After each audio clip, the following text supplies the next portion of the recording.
You never feel happy.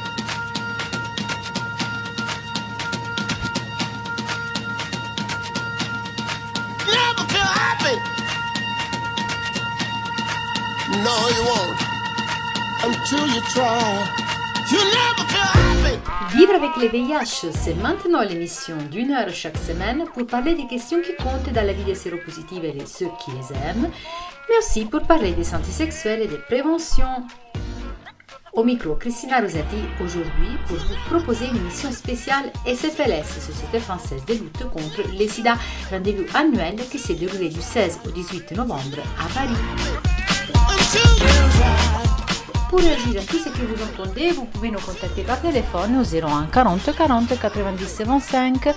Vous pouvez aussi nous laisser un commentaire sur notre site comitédesfamilles.net ou bien sur notre compte Twitter VIH Radio et notre page Facebook Comité des Familles. N'oubliez pas que nous sommes un podcast sur notre site et bien sûr nous aussi sur Apple Podcast, Spotify et Audioblog.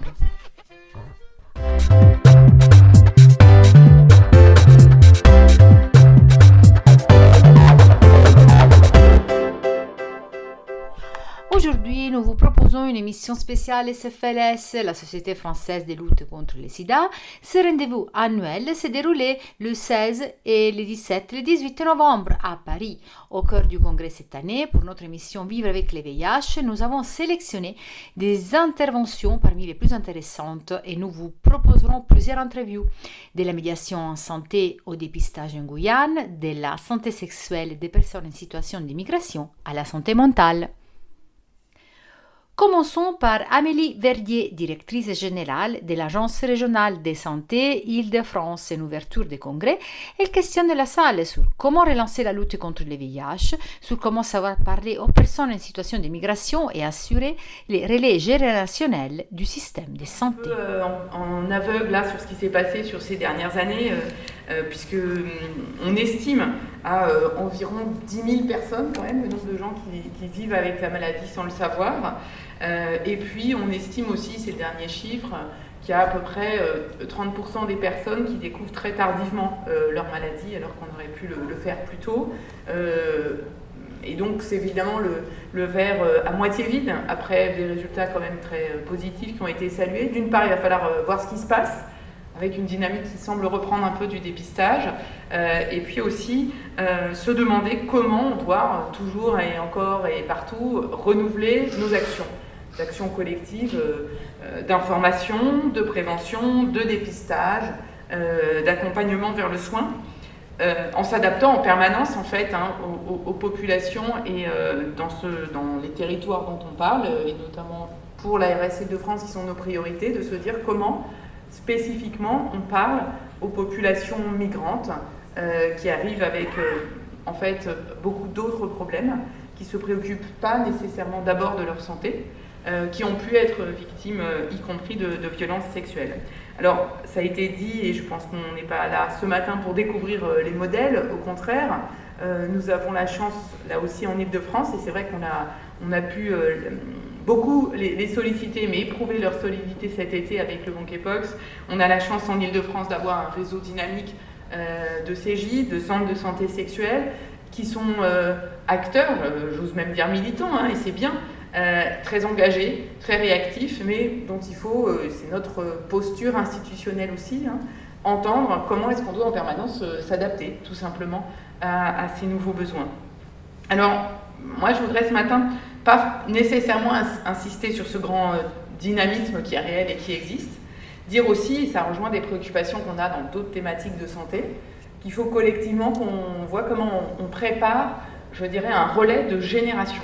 C'est quelque chose qu'on voit dans beaucoup d'autres structures de prise en charge. On a en fait une des questions d'attractivité globale du secteur sanitaire et médico-social et une forme de vieillissement. Il y a plein de jeunes dans la salle, mais enfin quand même de changement de génération, de passage de témoins qui doit être réalisé. J'espère que ça fait aussi partie des thèmes qui pourraient être discutés pour qu'on assure bien le renouvellement des approches. Et encore une fois, on n'a pas de doute sur le fait qu'on va réussir à attirer des personnels aussi dans les associations, les militants, etc. Mais c'est aussi dans les structures elles-mêmes Vous le savez, on a en ce moment des difficultés importantes à attirer dans ces métiers du soin.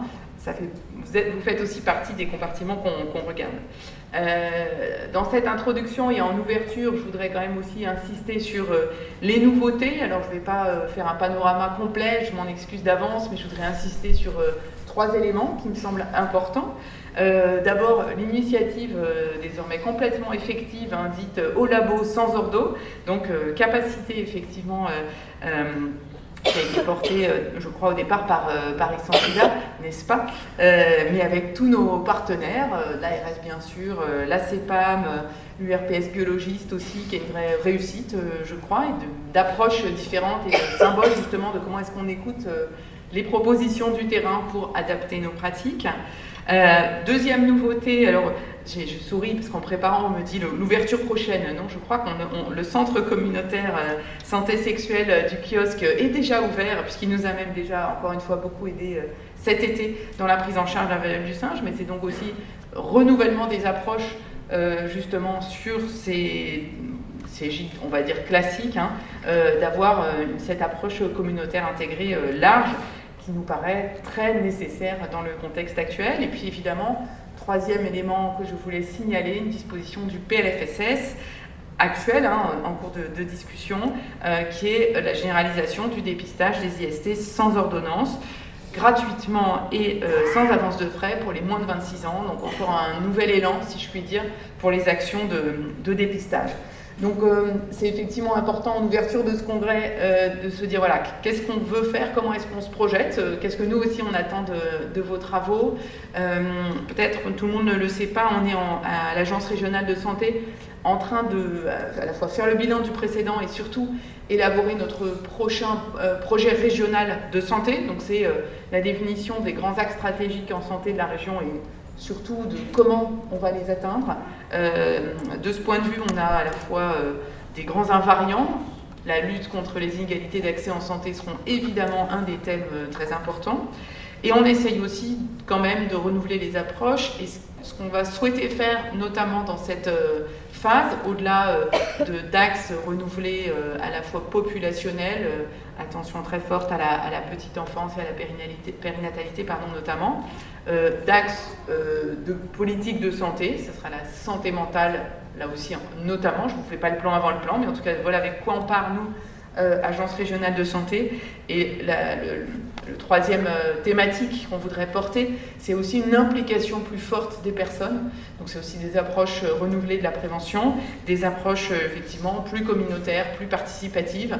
Et donc je termine sur cette note positive, qui est de dire que bien sûr l'écosystème, j'ose le dire comme ça, de lutte contre le sida et plus généralement des maladies infectieuses est effectivement une source d'inspiration parce que en fait il y a beaucoup de choses qui se font ici. Vous voyez le panel également d'introduction, je le dis, partenaires, État, collectivités locales, associations, qui a toujours été renouvelé et je pense efficacement dans ce domaine. Voilà, et plutôt pour nous une source d'inspiration de ce qu'on doit aussi faire dans d'autres domaines de la santé publique.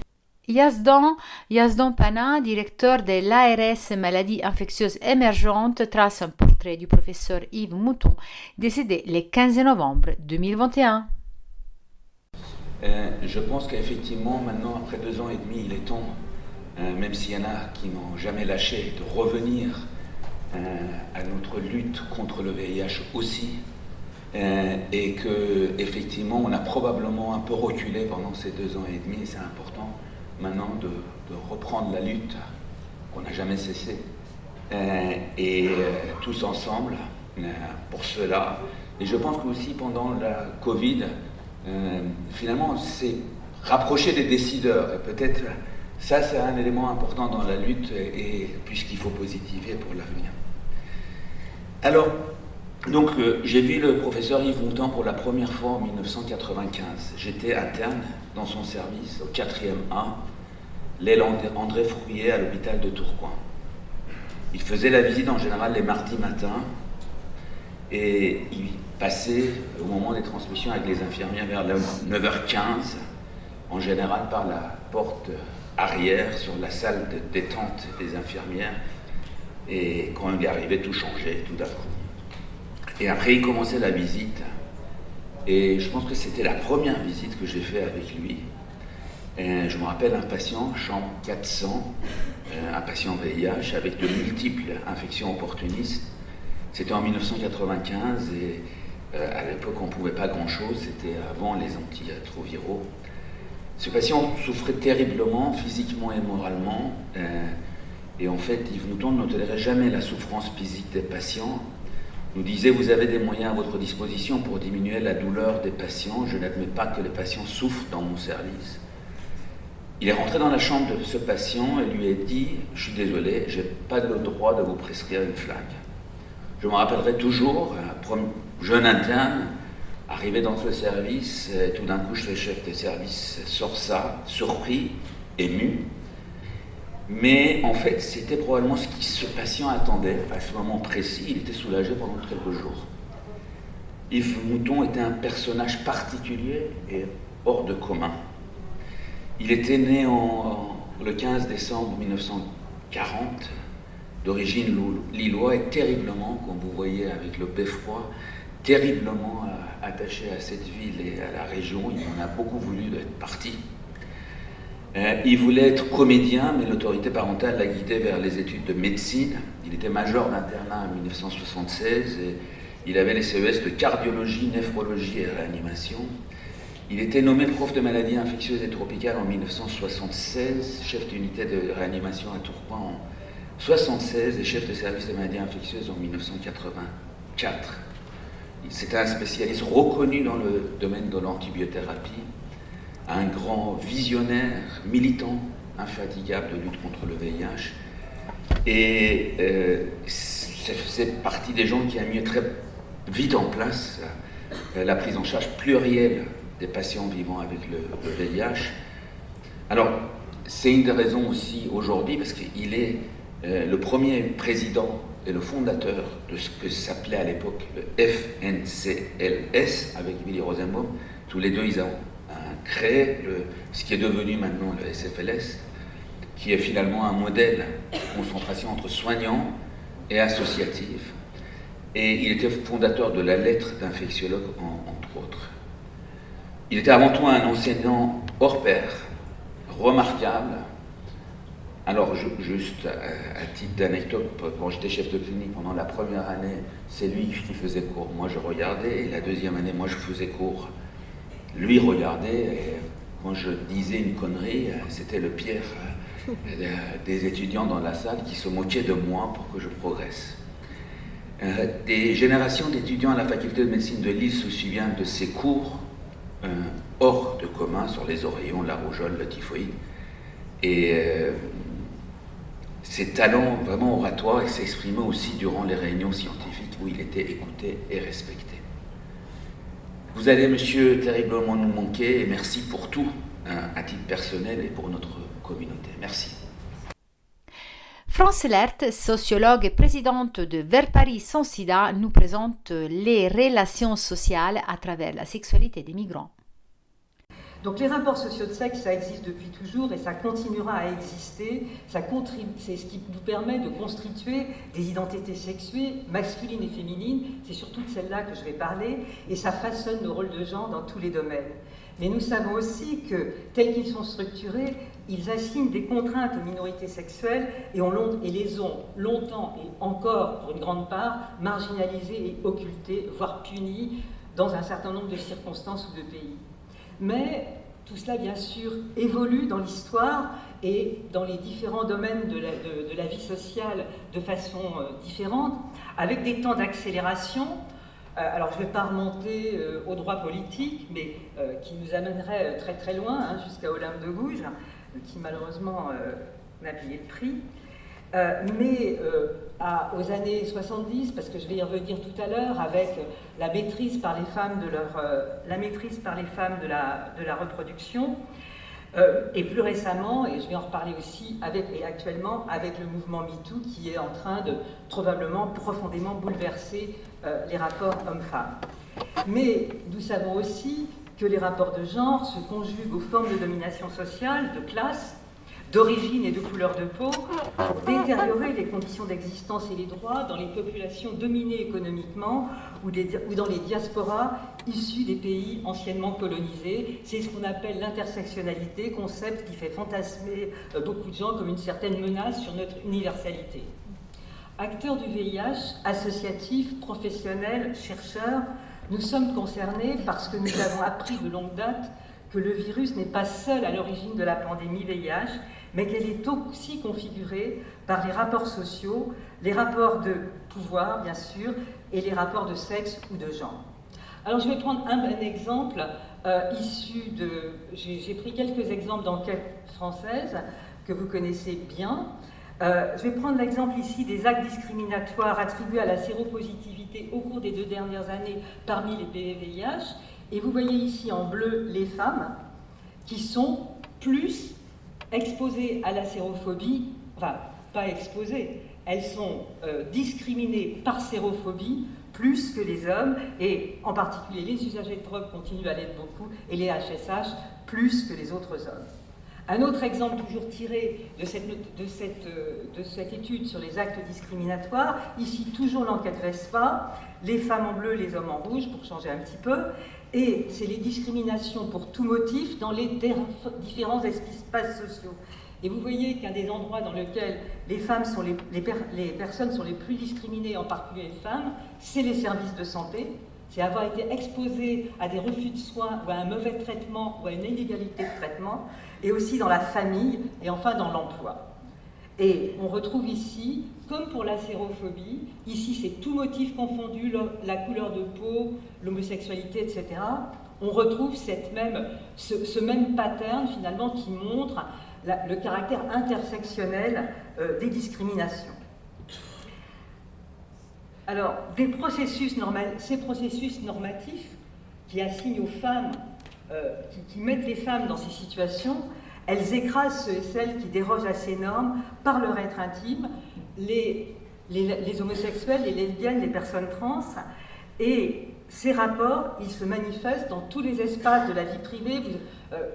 On avait fait un article à partir de l'enquête VESPA sur la famille, qui est un lieu assez difficile pour les personnes qui dérogent à la norme dominante des identités sexuées. Et c'est il y a de nombreux espaces de la vie privée et de la vie sociale qui violentent la construction identitaire de façon agie, avec des violences physiques, mais aussi, bien sûr, des violences psychologiques et un retentissement dans des souffrances psychiques. Et j'ai pris cet exemple, il y a eu un excellent numéro du BEH en 2021 qui a rassemblé toutes les données françaises sur les violences, sur la situation particulière vis-à-vis des violences et de la santé mentale. Et je les remercie d'avoir fait ce travail. Et vous voyez ici que sur ce tableau, sur ce graphe, qui date de 2017, et où on voit les violences physiques et verbales dans la dernière année, et donc c'est tout à fait récent, c'est notre actualité, je dirais, d'une part des femmes lesbiennes et bisexuelles et des gays et bisexuels. Et ça se traduit par de la détresse psychologique fortement accentuée, que vous voyez sur ce tableau, également extrait du baromètre santé 2017, et qui montre cette très forte surmorbidité psychologique dans les populations lesbiennes, gays ou bisexuelles. Et d'ailleurs, je vous invite à Paris Sans Sida, nous sommes particulièrement attachés à cette question, et nous avons construit avec tous les acteurs parisiens et de la Seine-Saint-Denis un programme, et je vous invite à aller voir le poster tout à l'heure. Les violences transphobes, on parlera tout à l'heure de la transphobie, mais néanmoins, là encore, ces rapports de genre, ils se traduisent par des violences. 6 personnes sur 10 rapportent des violences intrafamiliales, de nature psychique, physique ou sexuelle, et dans l'espace public, 8 personnes sur 10 de l'enquête Virage rapportent des violences physiques et des violences sexuelles. Alors, pour faire face à ça, bien sûr, vous voyez la profondeur de ce que sont les rapports sociaux de genre. On a besoin, et on est d'ailleurs, dans des mouvements sociaux forts. On avait cru, en particulier dans la génération à laquelle j'appartiens, que le droit et la contraception à l'IVG, qui n'étaient pas des minces conquêtes, avaient fait un pas décisif. Mais le mouvement MeToo vient de nous rappeler de façon forte l'étendue des agressions sexuelles contre les femmes, quelle que soit leur position sociale, y compris les plus en vue, les actrices, les journalistes, les agressions qui étaient connues, qui étaient tolérées, qui étaient répétées et qui étaient impunies, alors que la honte et la douleur restaient cachées, et quand elles osaient s'exprimer, on les faisait se taire. Mais le mouvement féministe lui-même n'est pas exempt de difficultés. Il est resté longtemps à la traîne ou divisé autour du VIH, par exemple sur le préservatif, ou encore aujourd'hui sur le travail du sexe ou sur la transidentité. Les mouvements contre l'invisibilisation des minorités sexuelles, la pathologisation de l'homosexualité, de la transidentité, les discriminations et la violence d'État, ces combats, ils sont bien antérieurs au VIH. Mais le mouvement de lutte contre le sida s'en est emparé et en a été un support majeur en s'appuyant sur les organisations communautaires et pas principalement sur les thèmes universalistes pour aller vers l'affirmation et la reconnaissance des identités sexuelles LGBTQI+.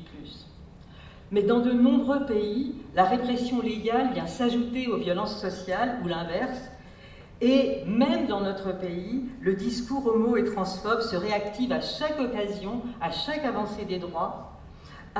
On l'a vu avec les débats sur le mariage ou l'adoption pour les personnes, pour les couples de même sexe, la PMA pour les femmes lesbiennes, récemment sur la grossesse des hommes trans, et tout récemment encore, on a même vu un professeur de médecine, sous couvert de critique de la PrEP, tenir des propos homophobes dans un grand journal. Alors, maintenant, je voudrais rentrer plus dans notre sujet, qui est la sexualité, puisqu'on est dans la sexualité, dans la santé sexuelle, et je me suis appuyée sur les travaux de Nathalie Bajos, Michel Ferrand et Armelle Andro, et en particulier sur l'ouvrage qui a été publié à la suite de l'enquête de 2006, qui disent « La sexualité échappe au social égalitaire ». Avec la maîtrise par les femmes de leur fécondité, l'égalité dans la santé sexuelle, disent-elles, s'est trouvée revendiquée sous l'angle de la différence et pas de l'égalité, en raison de la place différente des hommes et des femmes dans les processus de procréation, légitimant ainsi que cette sphère de la sexualité échappe à la recherche d'égalité. Et les résultats de l'enquête comportement sexuel en 2006, la dernière date de 2006, mais elle est en cours de démarrage à l'heure actuelle pour se dérouler pendant toute l'année 2023, ces résultats montraient bien sûr des évolutions dans les comportements sexuels et les pratiques, notamment des femmes, avec des changements dans l'âge de début, un élargissement du répertoire sexuel, une augmentation du nombre de partenaires, mais elles ajoutent « Il persiste un clivage entre une sexualité féminine affectivo-conjugale et une sexualité masculine, pulsionnelle et individuelle ». Et je vous invite à lire le chapitre de l'ouvrage sur la sexualité à l'épreuve de l'égalité, qui est extrêmement intéressant au moment où vous allez entrer dans cette construction d'une santé sexuelle renouvelée. Alors, j'ai pris juste un exemple pour illustrer de quoi on parle, et qui est un exemple toujours de cet ouvrage, enfin de cette enquête. Par nature, les hommes ont plus de besoins sexuels que les femmes. Alors, 73% des femmes pensent que c'est vrai, 59% des hommes. Et ce qu'il y a de pire, je dirais, c'est que les jeunes pensent pareil. Les jeunes de l'époque pensaient pareil. Et il y avait bien sûr des différences selon le niveau éducatif. Et ce n'est pas sans conséquence, puisque 56% des femmes et 22% des hommes rapportent avoir souvent ou parfois des rapports sexuels pour faire plaisir à leur partenaire sans en avoir envie. Alors maintenant, j'en viens plus particulièrement à ce qui nous occupe. Et je suis revenue en arrière à cet article d'une de mes collègues et amies qu'elle a intitulé « La femme sans sexualité et l'homme irresponsable ». C'est un peu provocateur, mais c'est quand même vrai dans les actions de prévention. Elle critiquait d'ailleurs à l'époque, dans cet article paru dans Actes de la recherche en sciences sociales en 1999, les programmes de santé reproductive, puisqu'on était encore dans la suite, et d'ailleurs on reste un petit peu dans une certaine mesure, dans tout ce qui concerne l'accès à la contraception et la liberté de procréation, ou de non-procréation. Et elle appelait les programmes VIH à changer, parce qu'à l'époque, et j'ai encore vu d'ailleurs notre ordre du jour, notre programme aujourd'hui, les hommes hétérosexuels sur une terra incognita. On peut réduire, elle écrivait, on peut réduire l'équation homme-femme à sa plus simple expression, donc la femme est responsable mais sans sexualité, l'homme est irresponsable. Plusieurs raisons font que la prévention auprès des hommes hétérosexuels est difficile. Une est que la masculinité hétérosexuelle dicte la norme de la sexualité et qu'elle est en quelque sorte invisible, encore que MeToo attendu à la rendre, et les mouvements féministes tendent aujourd'hui à la mettre beaucoup plus en évidence. Et l'autre est que le comportement des hommes hétérosexuels, vus comme essentiellement amoraux, les disqualifie comme cible utile pour la prévention. Alors, je voudrais appliquer ça à la PrEP. Comme vous, la PrEP, sans la PrEP, la protection des femmes contre le VIH est sous le contrôle des hommes. Et les femmes sont exposées, quand elles le proposent, à des refus de préservatifs, et très souvent, la relation a lieu sans préservatif. Et vous le savez, hein, pendant longtemps, nous tous, et moi aussi, on a dit le préservatif est le socle de la prévention. C'est pourquoi, dès le début du VIH, un mouvement international s'est développé pour réduire cette dépendance et rendre de l'autonomie aux femmes. Alors le préservatif féminin, seul objet qui était vraiment féminin mais qu'on a changé de nom, on se demande pourquoi, parce que ça n'aide pas vraiment les femmes à se l'approprier, ni à l'érotiser, comme on a cherché à le faire, notamment un certain nombre d'associations. Les recherches sur les microbicides, auxquelles les travailleuses du sexe ont payé un assez lourd tribut, notamment en Afrique australe, la protection par le diaphragme, l'anneau vaginal avec des antirétroviraux, qui a été un petit peu plus efficace, mais qui pose les mêmes problèmes, je dirais presque, que le préservatif. Et aujourd'hui, on a quand même un microbicide qui s'appelle la PrEP, qui peut apporter de l'autonomie aux femmes, enfin même beaucoup d'autonomie, et bien qu'elle représente un tiers d'épidémie, elle représente un peu plus de 2% des initiations de PrEP. Et donc ça, c'est quand même pour nous un défi à relever. Alors, en France, ce sont les hommes et les femmes d'Afrique subsaharienne qui constituent, dans la population hétérosexuelle, le groupe le plus important et celui auquel doit s'adresser en priorité notre politique, notre stratégie de prévention. Et puisque l'enquête Parcours l'a montré, une femme sur 3 et un homme séropositif sur 2 en France ont acquis leur infection en France. Bien sûr, l'enquête date de 2012-2013, donc certainement ces chiffres sont à revoir, mais j'ai vu aussi que Ganymède, l'enquête qui a été faite auprès des HSH nés à l'étranger, trouve une proportion de 38% d'HSH nés hors de France infectés en France. Et surtout, ce sur quoi je voudrais insister, c'est que les résultats de l'étude Parcours, qui sont publiés depuis 2016, montrent que l'acquisition du VIH en France est genrée. Et elle correspond très bien aux indications de la PrEP. Pour les femmes, la contamination par le VIH est associée aux relations courtes, aux relations transactionnelles, et ces situations sont liées à l'instabilité du logement et à l'absence de papier. Pour les hommes, aux relations courtes ou occasionnelles, et aux relations avec les travailleuses du sexe, c'est à la limite de la significativité, et ces situations sont liées à l'absence de papier, à la vie en collectivité et à l'existence d'un revenu. Parce que pour que les hommes migrants puissent avoir des relations sexuelles, il leur faut des revenus, alors que les femmes qui n'ont pas de revenus ou de logement sont plus exposées à l'exploitation sexuelle. Pour les deux sexes, ce risque est particulièrement élevé dans les années, baisse plus exactement, c'est la même chose, au cours du temps passé en France. Et donc, on voit bien que c'est là qu'il faut apporter des solutions préventives.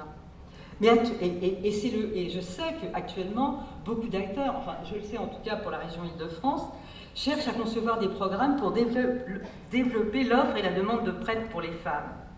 Mais ce qui me paraît indispensable pour que ce soit efficace, c'est de changer la représentation des professionnels de santé sur la sexualité des femmes africaines, en l'occurrence, qui reste largement envisagée au prisme de la contrainte et de la précarité. On ne leur parle pas de l'épanouissement, du plaisir sexuel, du besoin d'estime de soi, du besoin de protection, voire même du désir de procréation. La PrEP, elle est présentée sous l'angle de la contrainte. Et je ne pense pas que c'est contraire finalement à l'idée d'amener les personnes, les populations à s'emparer d'outils pour aller mieux, pour vivre mieux. Laurent Mandelbrot, professeur en gynécologie à l'hôpital Louis Mourier, revient sur un sujet cher au comité des familles, l'allaitement des femmes qui vivent avec le VIH, à quelques semaines de la publication des nouvelles recommandations. Le dernier point qui est fondamental, et je vais passer rapidement parce que le temps tourne, mais et aussi rapidement parce qu'on est en train de travailler sur des recommandations, il faut que ça bouge. Clairement, on dit dans le Nord on déconseille l'allaitement parce qu'il y a un risque de transmission, et en Afrique on le recommande. Il faut se dire c'est bénéfice strict, l'allaitement maternel c'est merveilleux, c'est bon pour la santé de la mère, c'est bon pour la santé de l'enfant. En Afrique c'est vital. Donc depuis très longtemps, même s'il y a un risque de transmission du VIH, l'allaitement a été recommandé, mais avec une précaution dans les pays du Nord où on peut avoir un allaitement artificiel sécurisé. Et c'est seulement récemment que les Suisses en particulier ont un peu levé le tabou en disant on peut accepter l'allaitement maternel en succès virologique.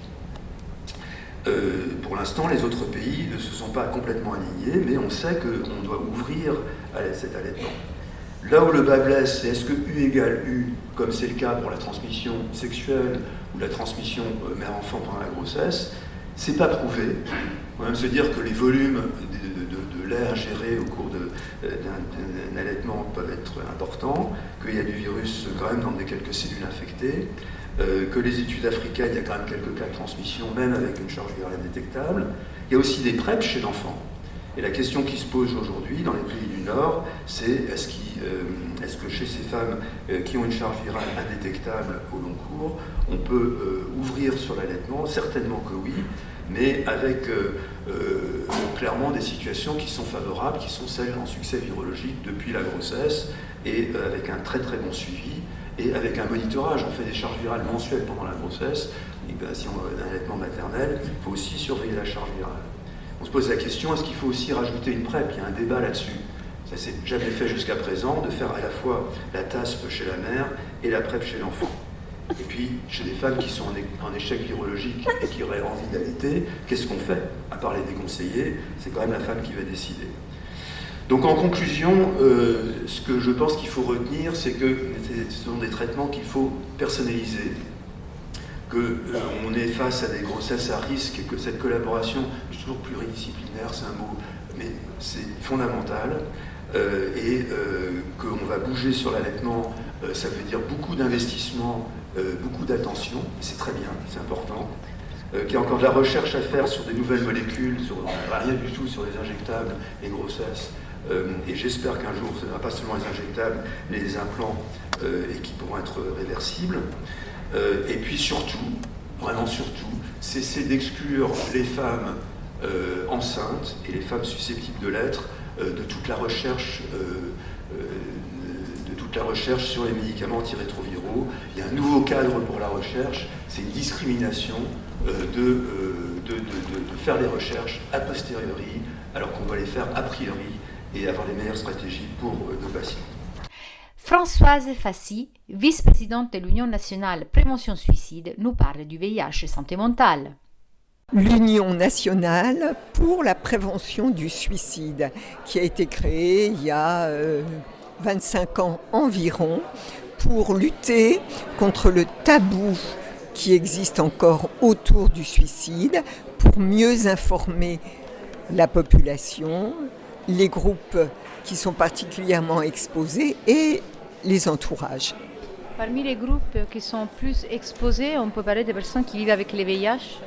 Bien sûr, les vulnérabilités rencontrées par un certain nombre de groupes de la population sont aujourd'hui connues dans le domaine de la santé publique et évidemment les patients atteints de sida, d'IST, infections sexuellement transmissibles, font partie des groupes vulnérables et bien évidemment aujourd'hui on connaît mieux les risques qu'ils peuvent encourir au niveau de la santé mentale et particulièrement des conduites suicidaires.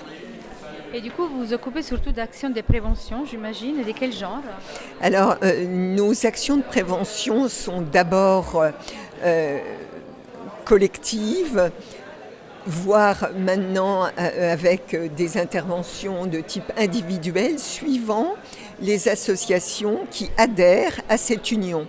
Dans cette union, il y a une grande disparité d'associations, de structures qui sont essentiellement constituées ou de bénévoles ou de salariés, voire des deux.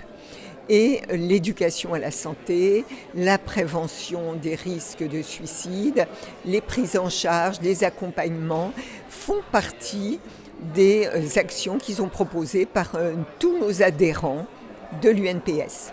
Et du coup, vous avez un double rôle parce que vous venez aussi de l'association SIDA Info Service. Bien sûr, l'association SIDA Info Service est adhérente de l'UNPS depuis de nombreuses années et nous continuons à réfléchir ensemble, également à partir des retours d'expérience des uns et des autres, de mettre en commun des pratiques et surtout de faire des propositions au pouvoir public, que ce soit au niveau national comme au niveau territorial et local, pour que des coordinations, nous développons aujourd'hui les concepts de prévention partagée. Et ce partage doit correspondre à la multiplicité des facteurs de risque rencontrés par des populations vulnérables comme celles vues ou contactées par SIDA Info Service, mais également par d'autres associations qui sont au départ plus spécialisées dans le domaine de la santé mentale. Mais du coup, c'est une prise en charge globale, en fait, si je peux synthétiser. Tout à fait. Et je crois qu'aujourd'hui, on a suffisamment avancé, et le colloque aujourd'hui de la SFLS le montre bien. On a bien avancé sur une meilleure connaissance de tous ces risques intriqués entre les maladies infectieuses, la santé mentale et les risques d'isolement, voire de conduite suicidaire. En revanche, la santé mentale reste toujours la petite peur tout en dernier. D'ailleurs, c'est un paradoxe, parce que tout dépend de ça. Bien sûr. À se poser même la question si la santé mentale, qui fait tellement partie de tout un chacun, et de la vie en société, la vie collective, en communauté, eh bien, pourquoi cette santé mentale, on a tellement de freins à l'aborder dans des termes qui peuvent être différents. Et je crois qu'aujourd'hui, nous avons un ministère qui s'intitule Santé et Prévention, qui nous donne, je dirais, plus d'ouverture vers la santé mentale. Et bien évidemment, la santé mentale, elle se partage avec tous les citoyens. Donc c'est vraiment notre message, la prévention. Ça se partage et les citoyens y ont toute leur place. Une dernière question, est-ce que vous trouvez qu'il y a eu quand même des changements positifs depuis l'épidémie du VIH à aujourd'hui, en 2022, par rapport à la santé mentale ? Ah oui, je crois que évidemment on met en avant notamment l'éco-anxiété qui envahirait tout un chacun, mais on oublie, et là on a quand même des témoignages très forts et des retours d'expérience de solidarité et des solidarités entre les citoyens et leurs structures de santé, au niveau des professionnels, mais je crois que là, partons de ces exemples-là pour continuer à les développer et même les renforcer. Emmanuelle Bion, coordinatrice régionale de SIDA Info Service en Guyane, présente la nouvelle ligne d'écoute avec ses spécificités. Alors, en Guyane, 6 associations a existé entre 2004 et 2016, mais on n'avait pas encore de ligne d'écoute. C'est seulement en 2020, quand on est revenu sur la Guyane, qu'on a commencé à faire un diagnostic pour voir comment pouvait être mis en place cette ligne d'écoute, qui serait une ligne d'écoute adaptée et vraiment sur mesure par rapport au territoire guyanais. Puisque cette ligne d'écoute, elle est nationale, elle est pour tout le monde. Les Guyanais pourraient éventuellement appeler, parce que sur les horaires, ça peut correspondre sur une partie de la journée. Mais là, on voulait vraiment adapter l'offre au local, à la population. Du coup, il y a eu un temps de travail qui a été un petit peu allongé du fait du Covid aussi. Et cette année, en février, on a ouvert le 23 février, on a ouvert donc une ligne d'écoute locale, donc avec un numéro local, parce que tous les numéros en Guyane commencent par 0594. Donc c'est un numéro comme ça, c'est de la même manière que le numéro national gratuit, anonyme et confidentiel évidemment. La nouveauté par rapport à la métropole, c'est qu'on peut répondre en WhatsApp également. Donc ça c'est particulier parce que c'est vrai qu'en Guyane il y a des territoires où le réseau téléphonique n'est pas très bon, mais il y a toujours moyen d'avoir un réseau internet lié avec la frontière ou quoi, donc voilà. Donc on a ces deux possibilités-là, WhatsApp et téléphone. Donc on a commencé avec 3 tranches écoute par semaine parce qu'on a monté une équipe petit à petit en fait. Donc c'est une équipe de personnes locales qui parlent chacun au moins 2 langues. Et donc l'idée c'est de pouvoir répondre dans la langue de la personne qui nous appelle. Alors il y a beaucoup de langues en Guyane, donc on ne répond pas dans les 40 et quelques langues, on en répond dans 7, dont le français. Cela dit, c'est des langues qui sont quand même les plus usitées, les majeures, les langues les plus usitées. Et du coup, là, en décembre, on va passer à 6 jours sur 7. Donc jusqu'à maintenant, on était à 3 jours sur 7. Là, on va passer à 6 jours sur 7. On a une équipe de 5 écoutants. Et ben voilà, l'idée, c'est que la population puisse avoir accès à cette aide à distance en toute confidentialité, en tout anonymat et bien sûr de manière gratuite. Et comme vous disiez que vous voulez adapter l'offre à la Guyane, en plus de la ligne des métropoles, du coup sûrement les langues, et il y a d'autres caractéristiques? Donc le WhatsApp, c'est particulier à la Guyane, les langues, les horaires aussi, du coup on a mis des horaires guyanais, locaux. Donc on a des horaires en soirée et des horaires en matinée pour pouvoir permettre une offre globale. Et voilà, l'autre particularité, c'est qu'une partie de l'équipe va aussi sur le terrain pour faire de la sensibilisation et parler du numéro pour que les gens puissent se connaître. Parce qu'il y a vraiment un effort de communication à faire comparé à la métropole où le numéro national est déjà bien connu depuis très longtemps, quoi. Et bien sûr, en gardant l'anonymat, est-ce que vous, dans cette première presque année d'existence, quel genre de retour vous avez? Est-ce que vous avez ça en tête? Vous pouvez nous dire plus ou moins, est-ce qu'il y a plus d'hommes, de femmes, des migrants, etc.? Alors, je n'ai pas encore fait le rapport sur les statistiques. Cela dit, on voit quand même que les gens qui appellent sont plutôt ceux de l'île de Cayenne pour l'instant. C'est un travail, en tout cas ce qui est sûr c'est qu'il faut le développer. Tous les partenaires avec qui on travaille sont à 300% pour cette ligne. Maintenant voilà, notre défi c'est vraiment que la population se l'approprie sur tout le territoire et que ce ne soit pas juste Cayenne, puisque c'est vrai qu'il y a des territoires en Guyane où les structures ne sont pas tout le temps présentes et donc on pourrait répondre à des questions là où les structures ne sont pas présentes. Ilaria Benamor de l'association La Marmite parle avec passion du métier de la médiation en santé. Mais du coup, j'étais invitée ici pour parler de médiation santé. Je me suis dit, on part toujours d'une base. La base au sein de la Marmite, en parlant de médiation, c'est un grand travail qu'on a fait. C'était cette référence où il y a ce mot qui m'interpelle énormément, être interface. Mais comment on devient interface face à une personne surtout vulnérable?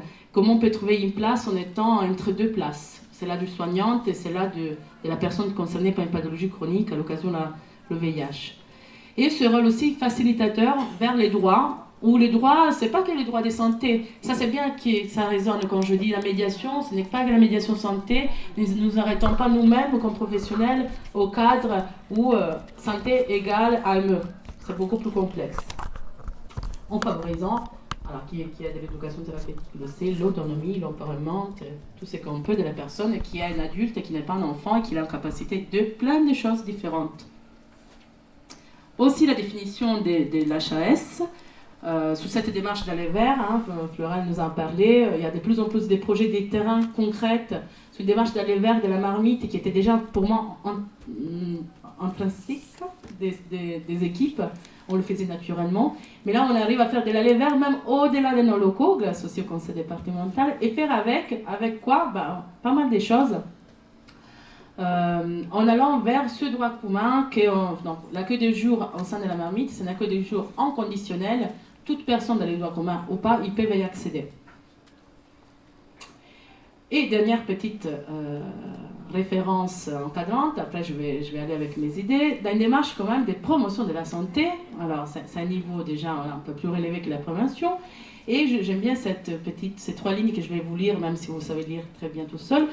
Favoriser la rencontre avec l'autre, apprendre les différences, d'apprendre à les respecter, dans une perspective de vivre ensemble et faire ensemble. C'est que je trouve très beau et très vrai, difficile des fois à traduire dans le concret, mais finalement, on repasse par des valeurs avant des compétences et des connaissances scientifiques. Donc, arrivé à ces constats, je suis là pour rappeler qu'avant des médiations, il y a le médiateur. En arrivant à la marmite, après un bagage des réseaux régionaux avec médecins, diabétologues, et beaucoup de professionnels, je me suis retrouvée avec des équipes en association professionnelle, où le médiateur avait 22 ans de restauration comme serveur. Donc, comment je vais faire? Et donc là, ça a vraiment bougé pas mal de choses en moi.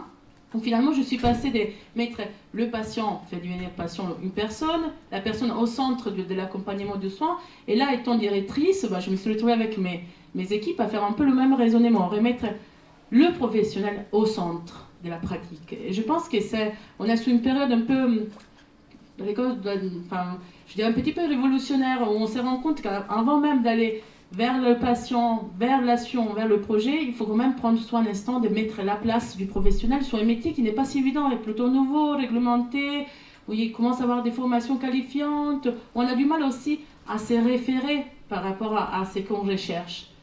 Donc on a fait un travail sur les valeurs, à la recherche de ces valeurs étant professionnel, étant médiateur, où souvent le médiateur santé aussi perd.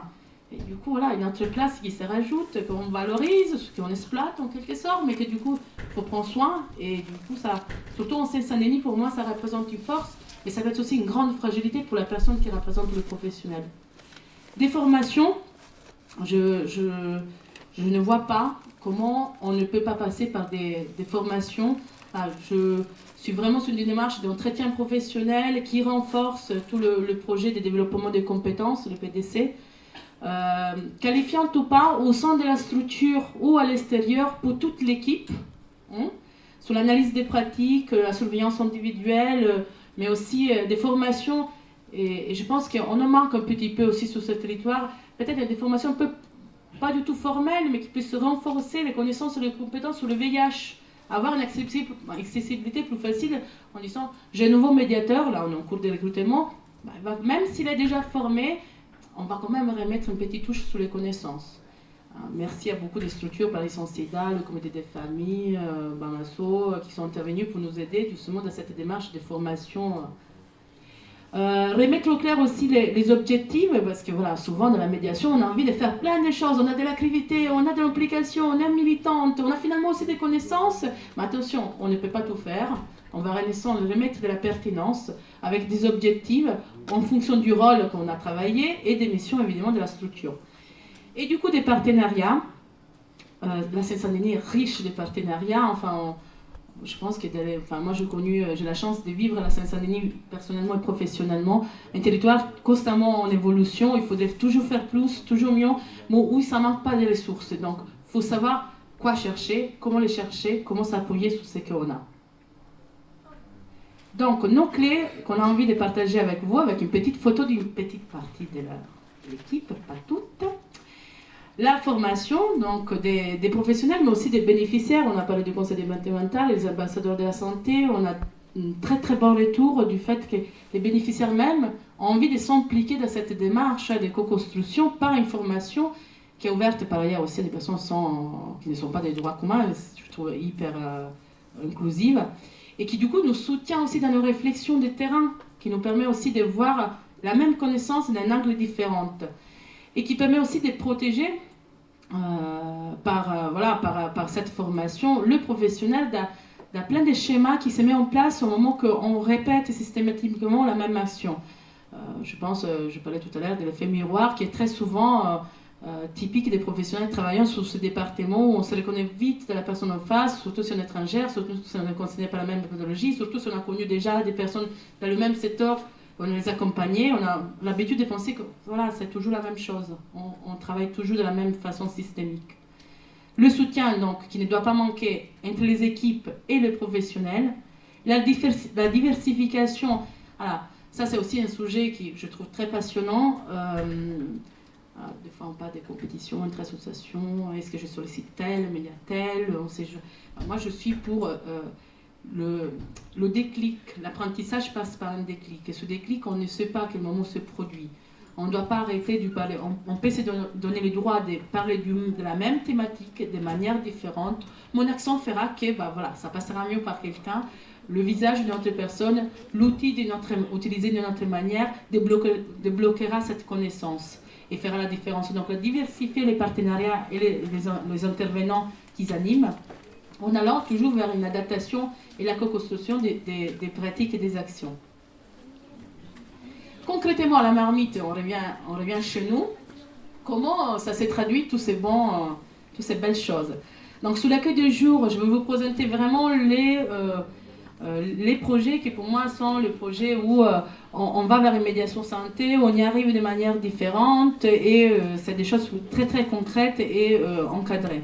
On a le projet des préventions primaires qu'on appelle AMA Santé, qui a lieu tous les mardis, sous forme d'information, sensibilisation et dépistage avec plusieurs intervenantes.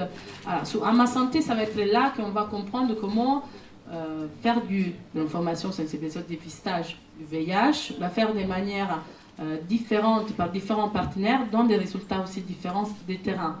Faire une action d'étrade lors de la distribution des repas qui permet de toucher 80 personnes par jour, c'est différent de faire un atelier de cinéma débat l'après-midi en soirée. C'est un public différent, c'est une manière différente d'aborder le même sujet. La Ronde des mamans, que c'est un projet plutôt connu en Seine-Saint-Denis, qui nous permet de travailler la parentalité entre mères et enfants dans un contexte de grande exclusion. Et là, ce qui est important de savoir, c'est que du coup, un des critères d'inclusion, c'est des mamans concernées par le VIH. Et donc là, notre remerciement pour le Comité des familles, parce que grâce au congrès VIH Allaitement, ça nous a permis d'ouvrir le dialogue sans aller sur des recommandations, des orientations. Mais sur l'allaitement, on y allait toujours très vite et ça nous a stimulé plein de réflexions. On attend de savoir un peu plus au fur et à mesure. Tout ça dans une médiation sociale qui passe par l'ouverture des droits des séjours aussi, la domiciliation, le droit des séjours. Je m'arrête rapidement sur ça parce que la médiation passe aussi par l'ouverture des droits. C'est des séjours où on a une problématique objective, c'est la du soin et le VIH. Hier, il y avait notre juriste qui était présente, qui a mené un peu le plaidoyer des terrains, de la marmite, où on a de plus en plus du mal à faire passer des séjours pour soins pour les personnes vivant avec le VIH venant de certains pays et qui ont aussi des historiques depuis dizaines d'années de séjours pour soins et qui n'en arrivent plus à renouveler. Et petite attention, je vais rapidement vers la fin, ça ne reste pas beaucoup. Le chantier d'insertion, pour nous, c'est vraiment une grande fierté parce que, voilà, c'est Saint-Denis où la problématique de l'insertion professionnelle est d'actualité. Là aussi, on a compris que finalement, on ne pouvait pas mettre le CV, la lettre de motivation, au centre de l'accompagnement, on n'avait que des sorties négatives. Donc, il fallait compliquer un petit peu les choses en les rendant un peu plus faciles dans la mise en œuvre. Donc, on propose des CDDI à des personnes éloignées de l'emploi qui ont moins de domiciliation dans l'Est ensemble, en travaillant pendant 2 mois maximum, sous 3 phases, où la première phase interroge un référentiel des compétences sous 4 thématiques, dont la santé. Parce qu'on est persuadé que si on est éloigné de l'emploi, ça ne dépend pas toujours que du CV ou de la lettre de motivation. Il y a des compétences psychorelationnelles, il y a un contexte de santé en termes d'accompagnement et d'adaptation aussi de poste qu'il faut prendre en compte. C'est plus souvent de ces qu'on pense, et on passe aussi par le VIH là-dedans.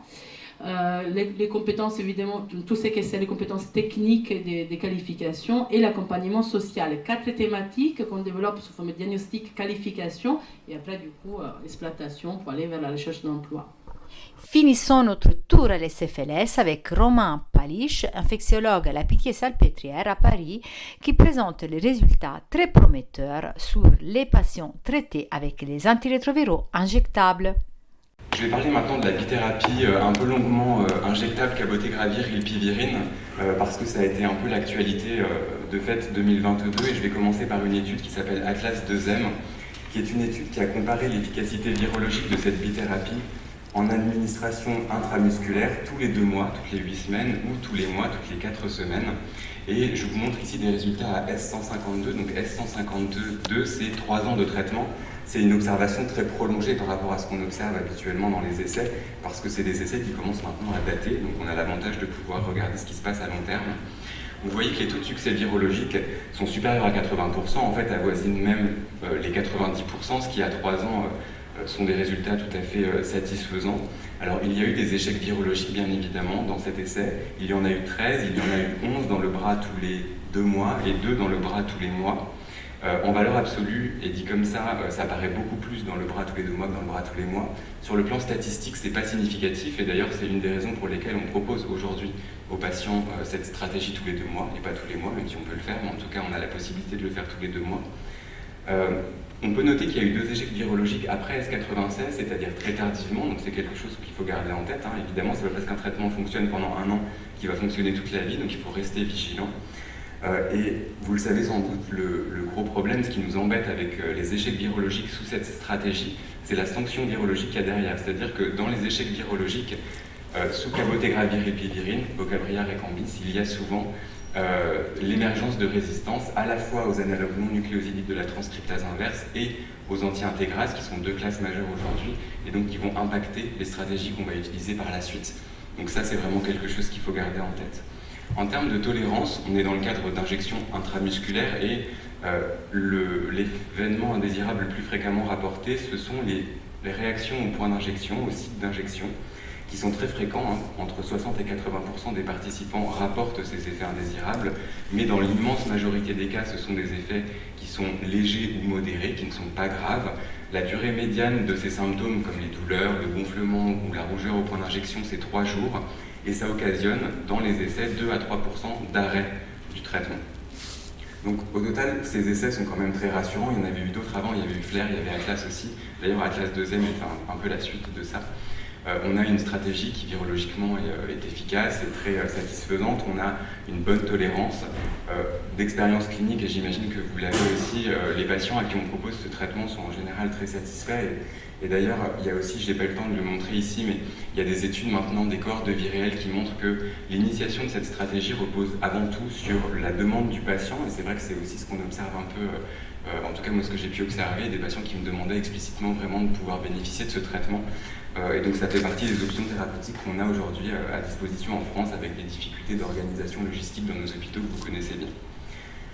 Toujours sur cette bithérapie, un point sur le poids, puisque initialement il a été dit que les participants obèses avec un IMC supérieur à 30 avaient plus d'échecs virologiques que les patients pas obèses avec un IMC inférieur à 30. Et des travaux un peu plus complets maintenant ont permis de montrer que ce surpoids, cette obésité n'est pas à lui seul un facteur de risque d'échec virologique, mais qu'en revanche, additionné aux autres facteurs de risque virologique, ça majorait très franchement le risque d'échec virologique. C'est-à-dire que quand on est obèse, en soi, ça ne va pas occasionner un échec virologique, mais en revanche, il faut vraiment faire attention s'il y a d'autres facteurs. Et en gros, s'il y a d'autres facteurs d'échec virologique, il ne faut surtout pas prescrire ce traitement.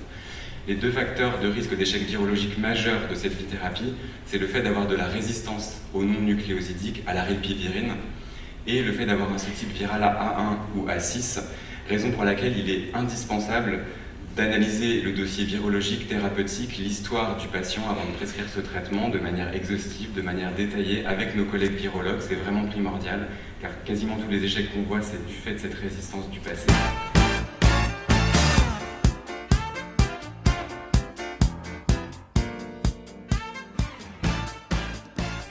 J'espère que vous avez apprécié ce tour à la SFLS qui s'est déroulé du 16 au 18 novembre 2022 avec toutes les interviews que nous vous avons partagées. Rendez-vous sur notre site internet pour les trouver un après l'autre, un podcast ou bien sur nos réseaux sociaux. Il y a plein de manières de nous retrouver, comitedefamille.net. À très vite et à la semaine prochaine.